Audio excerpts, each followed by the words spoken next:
शिष्टा के तत्वाधान में बाबा साहेब की 134वीं जयंती का भव्य आयोजन। सिंगरौली मुख्यालय स्थित ऑफिसर क्लब में शिष्टा के तत्वाधान में भारत रत्न डॉक्टर भीमराव अम्बेडकर की 134वीं जयंती बड़े धूमधाम और श्रद्धा और गरिमा के साथ मनाई गई। कार्यक्रम के मुख्य अतिथि एनसीएल के सीएमडी बी साई राम रहे। उनके साथ निदेशक मंडल के सदस्य, शिष्टा के पदाधिकारी, कर्मचारी, मातृशक्ति, बच्चे तथा समाज के विभिन्न वर्गों के लोग बड़ी संख्या में उपस्थित रहे। सभी ने बाबा साहेब के चित्र पर पुष्पांजलि अर्पित कर उनके संघर्षों और योगदान को स्मरण करते हुए उन्हें श्रद्धांजलि दी। आयोजन अत्यंत प्रेरणादायक और सफल रहा। देखिए पूरा।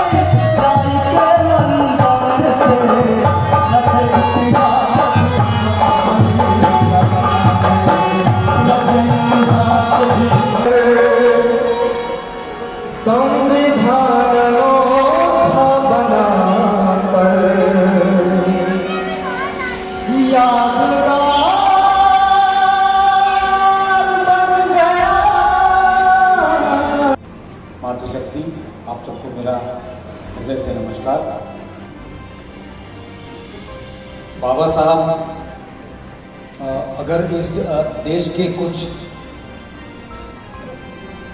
3 या 5 महान लीडर्स में अगर हम नाम डालना चाहें तो बाबा साहब का नाम उसमें आता है। ये किसी एक वर्ग विशेष का प्रतिनिधित्व नहीं करते हैं, ये पूरे देश का प्रतिनिधित्व करते हैं। और इस देश का पताका पूरे विश्व में लहराने में अगर किसी 2-3 लोगों का नाम है तो उसमें बाबा जी का भी नाम है। सामाजिक विषमताएं थी, आर्थिक रूप से उतना उन्नत नहीं हुआ था, कोई औद्योगिक क्रांति नहीं थी, कृषि आधारित आजीविका थी लोगों की मुख्य रूप से।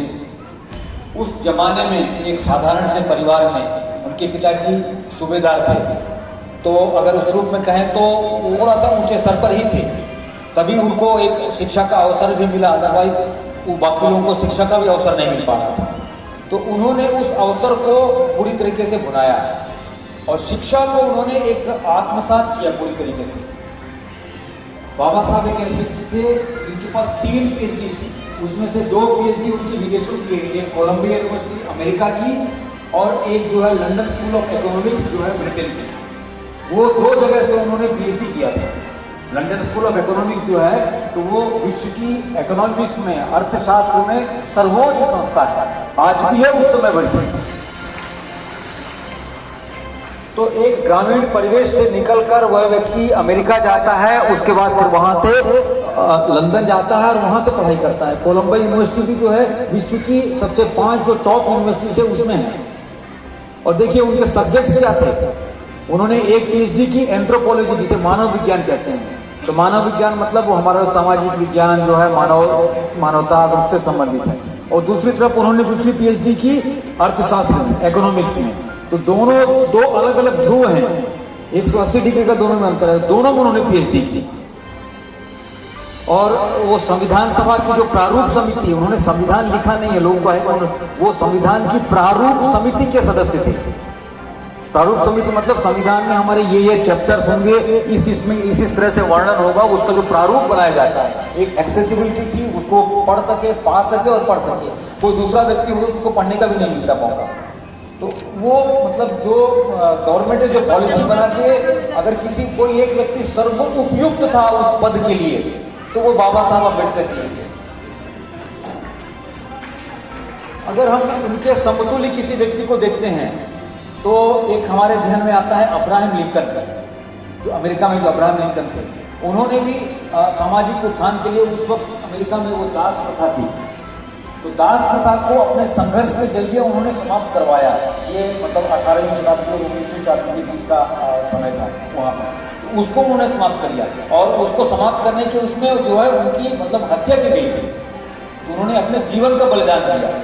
तो हमारे बाबा साहब जो है तो ऐसे व्यक्तियों के समतुल्य हैं। नेल्सन मंडेला जो दक्षिण अफ्रीका में हुए हैं, तो ये विश्व स्तर के नेता हैं, किसी एक समाज या किसी सेक्टर के नेता नहीं है, ये पूरे हमारे देश के नेता हैं, विश्व के नेता हैं।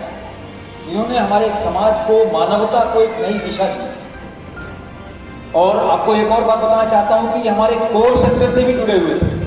1943 में ये तत्कालीन वायसराय जो थे उनकी एक एग्जीक्यूटिव कमेटी होती है, उस एग्जीक्यूटिव कमेटी में एक श्रम सदस्य होता है, मेंबर लेबर, तो श्रम विभाग का सदस्य, तो ये मेंबर लेबर थे उस वक्त।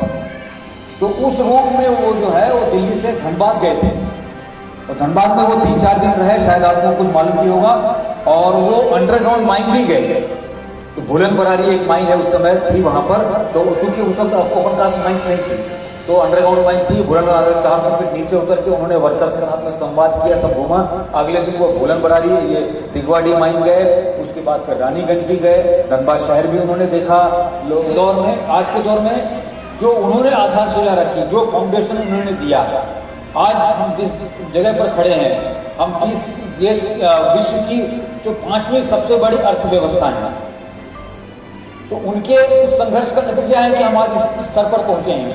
आज वो विषमता वाली कोई बात नहीं है, एक इक्विटी है, एक जस्टिस है, इक्वल अपॉर्चुनिटी है। और हम बता दें कि आज जो भारतवर्ष है, आज का जो भारतवर्ष है, ये मुख्य रूप से एक अमृत काल से गुजर रहा है।